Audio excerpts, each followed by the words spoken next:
No turning back. Kalau kita memperhatikan langkah hidup kita, apapun yang ingin kita kerjakan, pastikan kita sudah memikirkan, pastikan kita sudah membuat planning yang begitu mantap. Jangan merasa pesimis, merasa tidak bisa, merasa tidak mampu melakukannya. Meski saya tahu kegagalan itu bisa saja terjadi, tetapi orang yang bertindak itu ada dua kemungkinan. Bisa gagal, bisa berhasil. Tapi orang yang tidak pernah bertindak memutuskan sesuatu, cuma satu saja. Pasti nggak berhasil, pasti gagal, pasti nggak akan mencapai sesuatu apapun. Makanya mari kita berani. Sebenarnya orang beriman itu artinya orang yang berani melangkah. Walaupun dia tidak tahu apa yang ada di depan. Abraham ketika disuruh Tuhan untuk keluar dari Ur Kasdim, dia nggak mikir, dia nggak nanya, Tuhan kemana aku harus pergi? Apakah ada tempat yang membuat aku lebih berbahagia, lebih kaya raya dibandingkan tempat ini? Enggak, dia berangkat dan maju tanpa memikirkan resiko. Karena Allah yang memerintahkan. Perhatikan, Abraham menjadi orang yang diberkati Tuhan, semakin kaya dan semakin diberkati. Makanya kalau kita mau melangkah jangan takut. Kalau kita sudah pikirkan, kita sudah doakan, kita sudah libatkan Tuhan, melangkahlah dengan pasti. Percayalah, Tuhan pasti akan memberkati. Pantang kita untuk mundur sebelum kita mengerjakannya. Kalau kita memperhatikan dalam Lukas pasal 5 ayat 1 sampai 6, kita pernah tahu ini peristiwa pengalaman Petrus dan rekan-rekannya. Ya. Dikatakan begini, Simon menjawab, "Guru, telah sepanjang malam kami bekerja keras dan kami tidak menangkap apa-apa. Tetapi karena engkau menyuruhnya, aku menebarkan jala juga. Dan setelah mereka melakukannya, perhatikan, mereka menangkap sejumlah besar ikan sehingga jala mereka menjadi koyak." Ingat ya, ini kan Petrus ini dengan teman-temannya ini kan adalah penangkap ikan. Yang dari sononya itu sudah keturunan penangkap ikan. Jadi dia tahu kapan harus menangkap ikan, waktunya malam atau siang atau sore. Kapan dia harus mengerjakannya, waktu-waktu yang baik bagaimana, di mana tempat banyak ikan, lalu hal-hal apa yang diperlukan. Oh, dia sudah sangat piawai, dia sudah ahli tentang itu.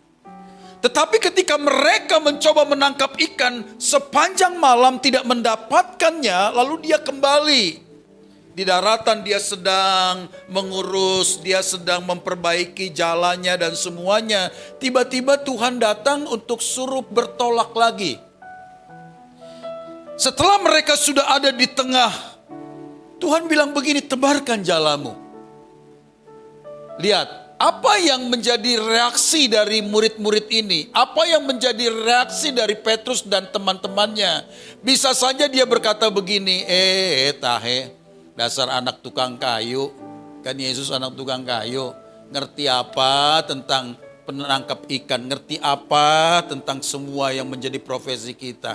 Dia nggak ngomong gitu. Malah dikatakan karena engkau yang menyuruhnya, maka kami tebarkan jala juga.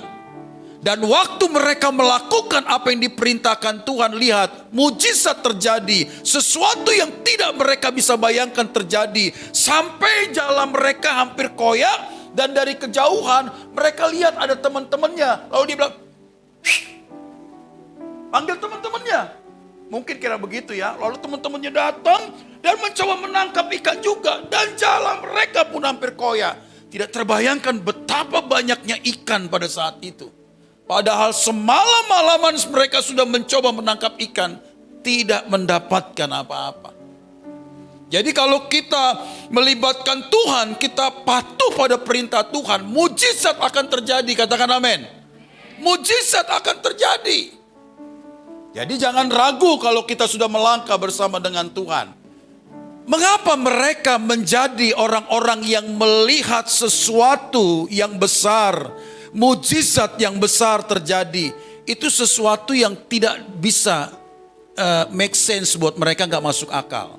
Karena mereka tahu mereka ini penangkap ikan, dari sononya sudah menjadi penangkap ikan. Kunci pertama mengapa mereka mengalami mujizat, karena mereka memiliki ketaatan, obedience. Tapi Petrus taat kata firman Tuhan, dan dia melakukannya juga, menebarkan jalannya, maka terjadilah breakthrough. Katakan amin. Bisa lebih kuat lagi, katakan amin. Terjadi sesuatu yang tidak mereka bisa bayangkan. Saudara, saya percaya ketaatan itu ada sesuatu yang tidak mudah. Karena ketaatan itu bukan berarti waktu kita taat saat itu maka sesuatu terjadi, enggak. Ketaatan itu bisa saja dalam waktu yang begitu panjang, sehingga dalam yang panjang itu baru kita melihat mujizat. Yesus Tuhan tahu kapan dia bertindak. Ada saat ketika orang taat, di situ dia mengalami mujizat, tapi ada orang yang taat membutuhkan waktu yang begitu panjang sampai mereka merasa, kok aku taat tapi nggak ada sesuatu terjadi ya? Kok aku udah begitu sangat serius nggak ada sesuatu yang terjadi ya? Makanya saya mau katakan ketaatan itu tidak enak, tapi hasil dari ketaatan itu sesuatu yang luar biasa. Saya ulangi, ketaatan itu nggak enak. Sebab taat itu adalah kita berusaha memaksakan diri untuk mengikuti apa yang seharusnya. Tetapi sebenarnya keinginan tubuh daging kita itu nggak menyukainya. Itu ketaatan. Kalau kita taat karena kita menyukai, itu bukan taat. Itu senang. Ketaatan adalah sesuatu yang sebenarnya kita nggak mau lakukan, tapi kita tetap mengerjakan, itu ketaatan. Percayalah kalau kamu setia, kamu akan melihat hasil di balik ketaatanmu itu. Saya pernah begitu lama komplain dengan Tuhan. Dalam tanda petik sedikit memaksa dan kecewa. Sampai saya bilang, berapa lama aku harus begini Tuhan. Kemungkinan kalau saya di Jakarta, saya tidak memiliki kecintaan sebesar hari ini. Kecintaan kepada Tuhan seserius hari ini. Makanya 20 tahun di dalam ketaatanku yang tidak mudah itu aku baru mengerti, oh rupanya di sini Tuhan sedang menghajar saya. Di sini Tuhan sedang menghabiskan saya dari semua kesombongan, keangkuhan supaya menjadikan Tuhan segala-galanya. Dan itu baru saya dapatkan di tahun-tahun ini. Jadi saya katakan ketaatan itu tidak serta-merta kita melihat hasilnya. Ketaatan juga mungkin membutuhkan waktu, yang waktu itu mungkin tidak cepat, begitu lama sampai kita merasa kok nggak ada apa-apa yang terjadi. Tapi kalau kamu setia, kamu mengerjakannya, lihat Tuhan itu nggak mungkin nggak mempedulikan orang-orang yang serius dengannya. Terus kita lihat. Maka saudara sekalian dikasih oleh Tuhan, bergeraklah maju bersama Tuhan. Jangan bergerak maju dengan kekuatanmu sendiri, dengan hasrat emosi yang begitu kuat sehingga kamu nggak mikir-mikir, nggak libatkan Tuhan. Ya udah pokoknya lakukan saja. Kemungkinan bisa berhasil. Kemungkinan bisa berhasil. Tapi kalau dia gagal, orang-orang seperti ini biasanya yang bisa kecewa begitu mendalam. Ya, karena saya kan udah bilang, kesuksesan itu kan bukan hanya waktu kita melibatkan Tuhan. Gak melibatkan Tuhan pun kita bisa sukses. Karena ada hukum dunia ini. Selain hukum Allah ada hukum dunia. Kalau kita kerja keras, kita sungguh-sungguh, pasti kita dapat hasil. Mau orang ateis kek, mau orang gak peduli Tuhan kek, pasti berhasil. Tapi keberhasilan orang dalam Tuhan itu beda loh. Mereka akan mengalami sukacita yang besar, bukan hanya karena mereka berhasil mencapai yang mereka inginkan, tetapi damai sejahtera Allah juga melengkapi keberhasilannya. Bergeraklah maju bersama dengan Tuhan. Ya anak-anak muda di sini ya, libatkan Tuhan. Jangan pakai pakai logikamu, nggak bisa begitu. Sebab kalau begini pasti begitu. Yang begini pasti begitu. Begini ini ya begitu tuh begini begitu. Selonong boy, hancur. Jangan cuma kita melibatkan pikiran orang, pendapat orang, pandangan kita sendiri. Oh, kita bisa kecewa. Mari kita belajar bergerak maju bersama dengan Tuhan. Percayalah, Tuhan pasti akan memberkati. Banyak orang ketika mau melangkah, seringkali di tengah jalan ganti haluan. Mungkin ketika melangkah lalu merasa no hope, tidak ada harapan. Sehingga berbalik arah. Jangan. Tetap saja melangkah sekalipun sukar, tetap saja melangkah sekalipun tidak mudah, sampai mencapai pintu itu. No hope. Jalan tidak mudah. Rasanya kok nggak ada pintu, nggak ada secerca harapan. Jalan saja. Percayalah, perhatikan. Kalau kamu terus melangkah sampai mencapai pintu itu, dan Tuhan akan membuka pintu itu bagi saudara. Makanya terus bergerak. Tuhan pasti akan memberkati. Katakan amin. Nah, di sini dikatakan begini, tidak peduli seberapa lambat kamu melangkah, selama kamu tidak berhenti, pasti kamu sampai di tujuan. Saya memberikan ilustrasinya begini. Kalau dalam perlombaan antara kancil dengan kura-kura, kira-kira siapa yang menang? Kancil. Tapi enggak. Kenyataannya dalam perlombaan itu kura-kura menang.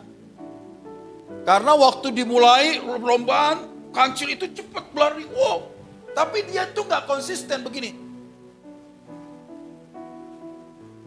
Kura-kura jalan pelan gitu. Dia nggak berhenti. Melangkah lagi kelincinya. Kelinci gitu ya.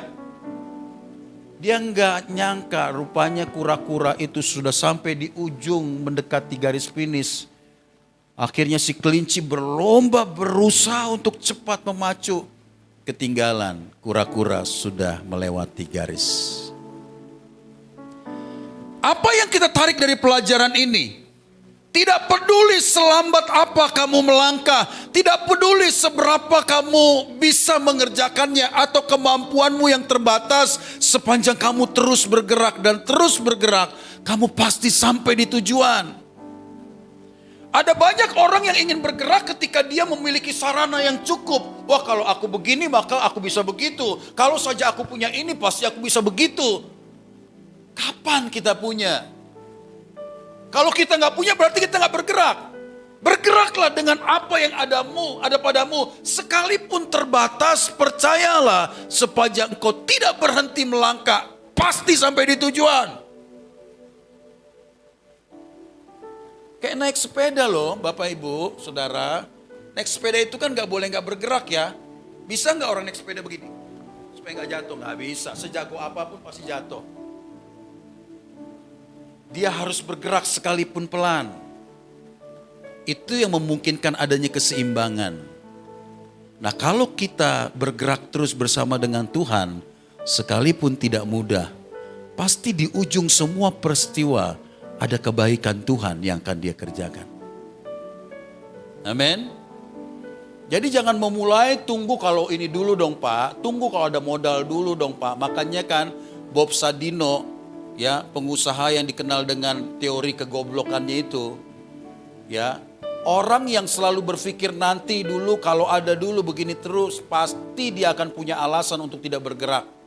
Tapi kalau orang-orang yang optimis, sekalipun dia terbatas dalam banyak hal, dia bergerak maju, pasti ketika dia bergerak akan berjumpa dengan peluang-peluang yang besar. Ya kan? Kalau orang Batak ditanya, bagaimana ini caranya? Jalan saja, tupa disidoi, kira-kira begitu. Nanti ketemu jalannya. Ketemu jalannya. Melangkah saja anak-anakku. Hanya seperti anak-anakku di sini ku bilang, kamu jangan terbatas karena kekuranganmu, bergerak maju. Banyak jalan menuju Roma. Kalau terbatas karena dana, ada pemerintah memberikan bantuan kayak apa ya, bantuan beasiswa, entah KIP, entah apa, ambil kesempatan itu, kerjakan dengan benar. Kamu nanti sukses. Ya, jangan pikirkan sesuatu yang aduh terlalu berat, terlalu sukar. Sepanjang kamu bergerak bersama dengan Tuhan, Dia pasti akan menolong. No turning back. Pokoknya kalau udah sekali melangkah, berani. Resiko belakangan. Jangan resiko duluan dipikirkan. Ya, kerjakan dulu. Sepanjang kamu melibatkan Tuhan, Tuhan pasti berkati kamu. Ya.